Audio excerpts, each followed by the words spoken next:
आपका स्वागत है स्टडी टाइम 11 में। और आज आप पढ़ रहे हैं कंट्रोल एंड कोऑर्डिनेशन के बारे में।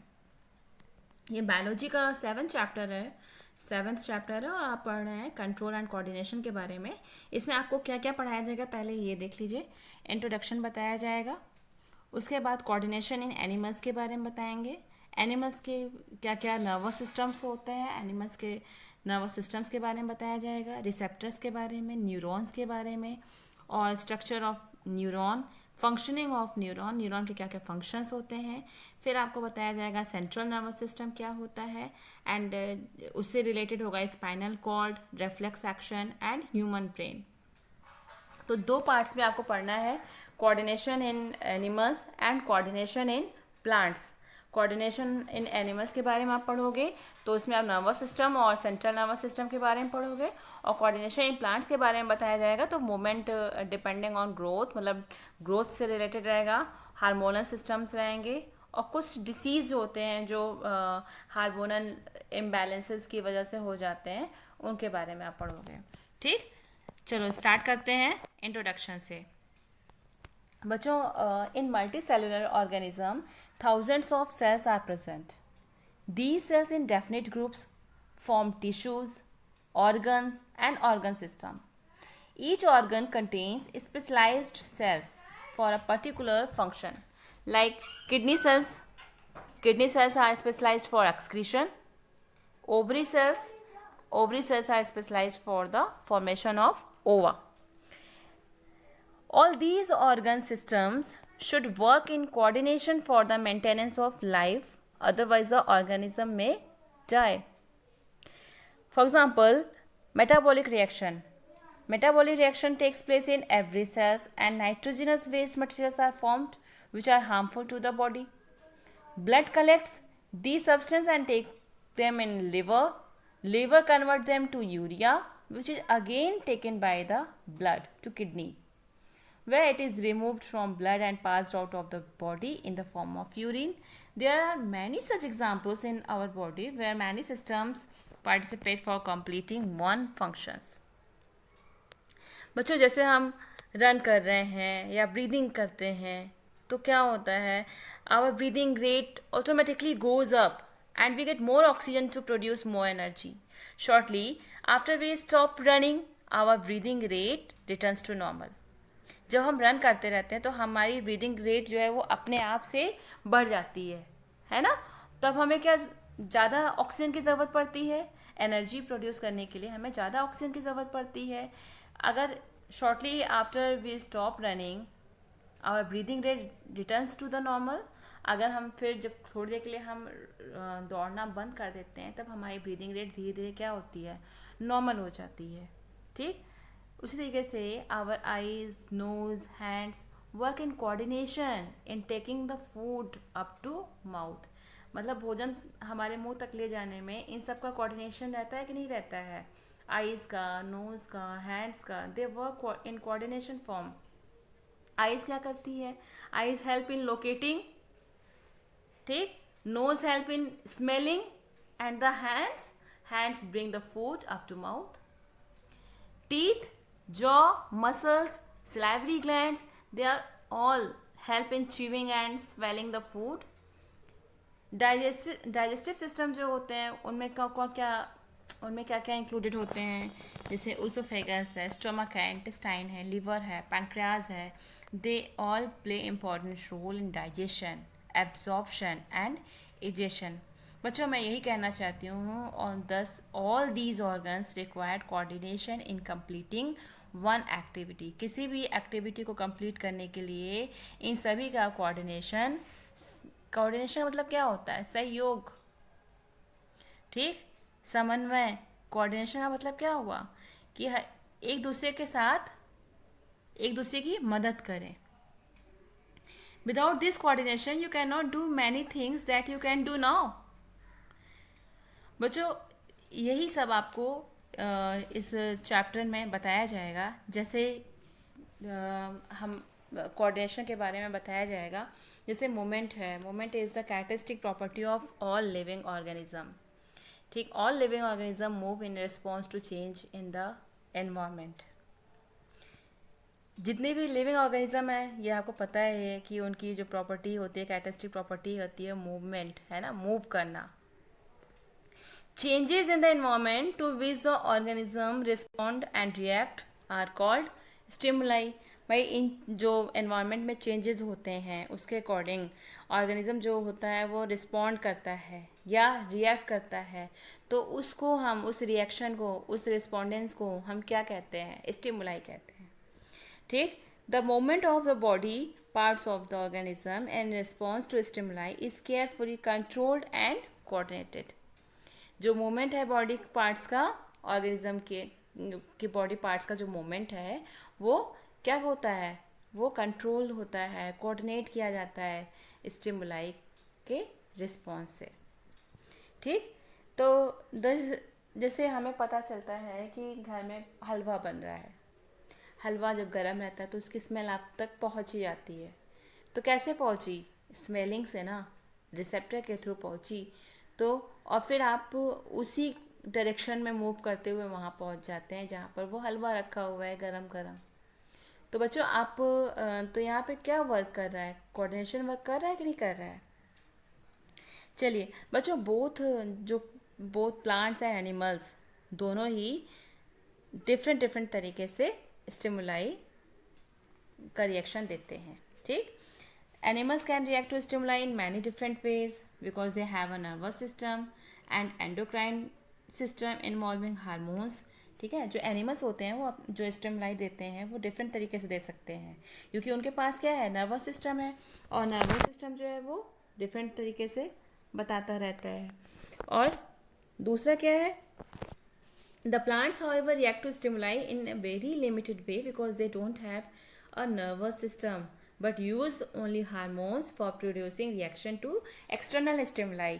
मतलब उनमें क्या होता है प्लांट्स में? अगर हम बात कर रहे हैं प्लांट्स की, तो प्लांट्स में कोई भी नर्वस सिस्टम नहीं होता है जैसे कि एनिमल में होता है. एनिमल में नर्वस सिस्टम होता है ना, जिसके थ्रू पता चल जाता है कि तवा गरम है. जैसे आप गरम तवे के पास हाथ ले जाते हो तो हाथ अपने आप से पीछे खींच लेते हो. क्यों? क्योंकि वो हमारा नर्वस सिस्टम वर्क करने लगता है वहाँ पर. वो हमें इंडिकेट करता है कि वहाँ पर आप मत छुओ, तवा गरम है, हाथ जल जाएगा, है ना. लेकिन प्लांट्स में क्या होता है? प्लांट्स में तो कोई नर्वस सिस्टम नहीं होता है. तो प्लांट्स में इसके लिए, स्टिमुलाई के लिए हार्मोन्स होते हैं जिसको हम प्लांट हार्मोन्स कहते हैं. ठीक है. जैसे अब वो कोई पौधा है, जैसे वो छुई मुई का पौधा होता है जिसको आप टच मी नॉट बोलते हो ना, छुई मुई का पौधा. तो उसको जैसे ही छूओगे वैसे वो मुरझा जाता है ना. तो वो क्यों मुरझा जा रहा है? क्योंकि वो उसमें हार्मोन्स प्रोड्यूस हो रहे हैं और जो रिएक्ट करते हैं एक्सटर्नल स्टिमुलाई के प्रति. चलिए नंबर 9 क्या है इसमें? The working together of the various organs of an organism in systematic manner so as to produce a proper response to the stimulus is called coordination. एक ऑर्गेनिज्म में जो वेरियस ऑर्गन्स हैं, मतलब ऑर्गन्स में बहुत सारे ऑर्गन्स होते हैं ना, उनका साथ में काम करना, सिस्टमेटिकली वर्क करना, हाँ, और स्टिमुलस के प्रति प्रॉपर रिस्पॉन्स देना, दे आर कॉल्ड कोऑर्डिनेशन. क्या कहलाता है? Coordination. Now we are talking about coordination in animals. Animals में कोऑर्डिनेशन कैसे होता है? चलिए, every organism perform movement and number of other task for its survival. जितने भी ऑर्गेनिज्म होते हैं वो मूवमेंट और जो डिफरेंट मूवमेंट करते रहते हैं और डिफरेंट टास्क करते हैं सर्वाइव करने के लिए, अपने आप को जीवित रखने के लिए, है ना. एक जगह से दूसरे जगह पे भोजन की तलाश में जाते हैं और वर्क करते हैं. Besides several other actions are continuously occurring inside the body that need to be properly timed and coordinated. All this is the outcome of two organ system. इन सबको करने के लिए दो ऑर्गन सिस्टम है हमारी बॉडी के अंदर.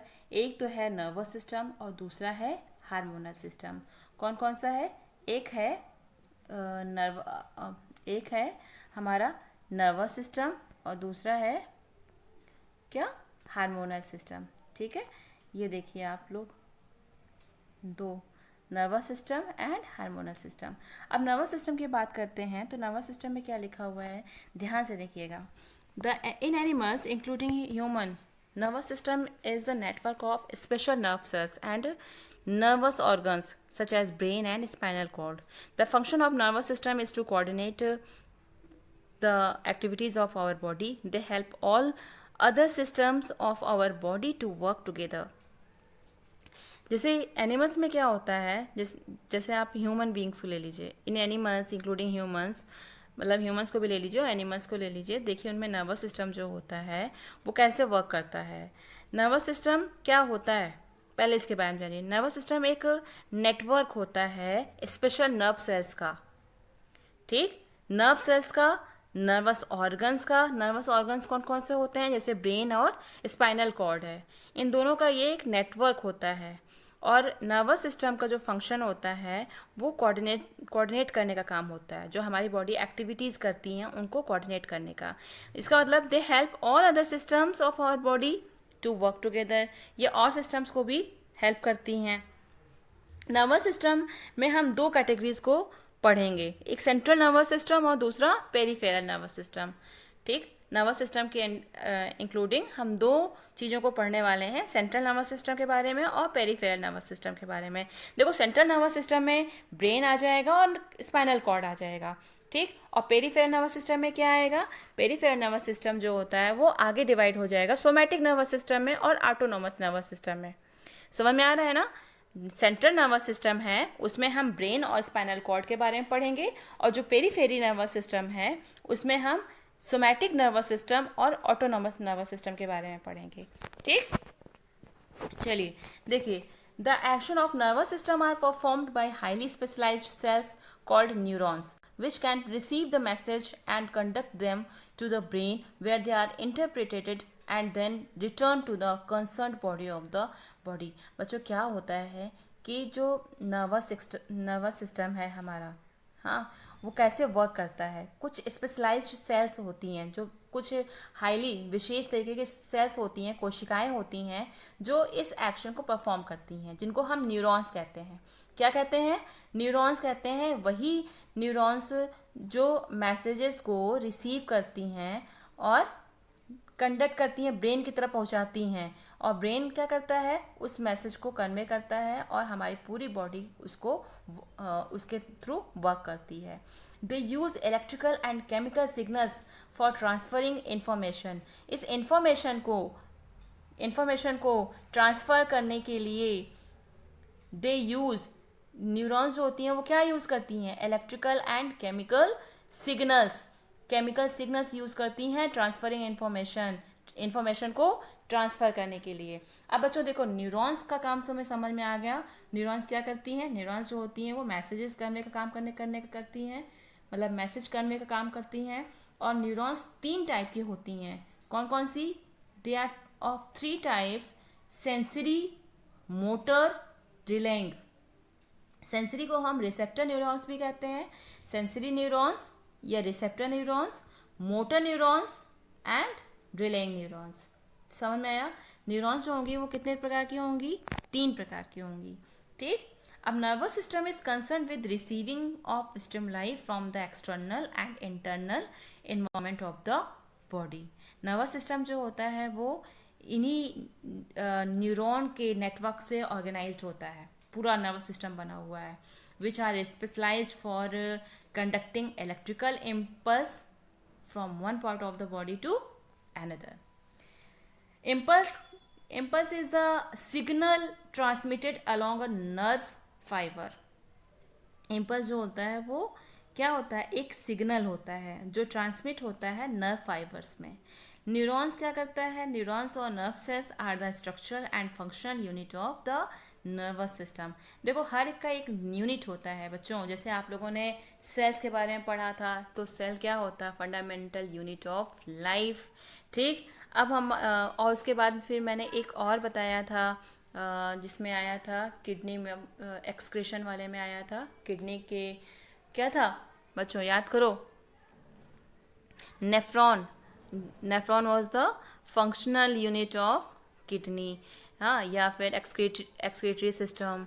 और यहाँ पर हम बात कर रहे हैं न्यूरॉन्स की. तो न्यूरॉन्स क्या है, structural and functional unit of nervous system.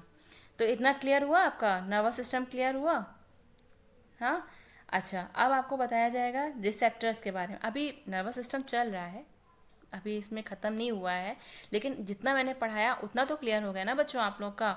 जैसे ये जो 6 पॉइंट्स, कितने पॉइंट्स दिए गए हैं, 10 पॉइंट्स दिए गए हैं, तो 10 पॉइंट्स आई थिंक आपका क्लियर हो गया होगा ये ठीक। चलिए अब रिसेप्टर्स के बारे में देखते हैं, रिसेप्टर्स क्या होते हैं।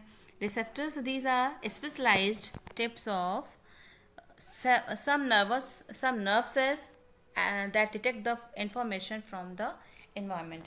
रिसेप्टर्स क्या काम करते हैं? ये जो होते हैं ये इन्वायरमेंट से जो भी इंफॉर्मेशन होता है उसको लेकर जो इसकी नर्व सेल्स होती हैं वो डिटेक्ट करती हैं, पहचानती हैं, जिसको हम सेंस ऑर्गन्स भी कहते हैं।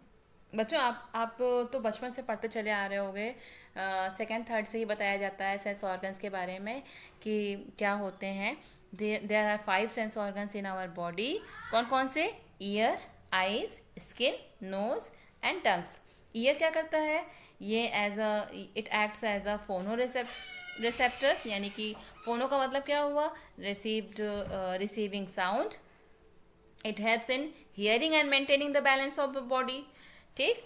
सेकेंड, आईज क्या वर्क करता है? It acts as a photo receptor, यानी कि देखने का काम करता है, receiving light. It helps in seeing. Third है स्किन का मतलब क्या हुआ? It act as a thermo receptor, यानी कि ये फील करता है, टेम्परेचर का फील करता है। It helps in feeling heat और कोल्ड एंड टच। नोज क्या काम करेगा? It act as a olfactory organ, यानी कि सेंस ऑफ स्मेल पता चलती है हमें। It helps in detection of the smell, ठीक। टंग का क्या रोल होता है? It act as a gustatory receptor, यानी कि sense of taste. It helps in detection of taste की हमें पहचान मिलती है, इससे मदद मिलती है। तो बच्चों ये था हमारा रिसेप्टर्स के बारे में जानकारी। चलिए अब आगे हम आपको न्यूरॉन्स के बारे में बताएंगे। स्ट्रक्चर क्या है न्यूरॉन्स का ये भी बताया जाएगा, और साथ ही साथ इसका हम फंक्शंस भी बताएंगे। लेकिन अब आगे अभी यहाँ तक आप लोग अच्छे से पढ़िए और हमारे साथ बने रहिए, और हम आपको और आगे भी और अच्छी अच्छी इन्फॉर्मेशंस देते रहेंगे। No, thank you class.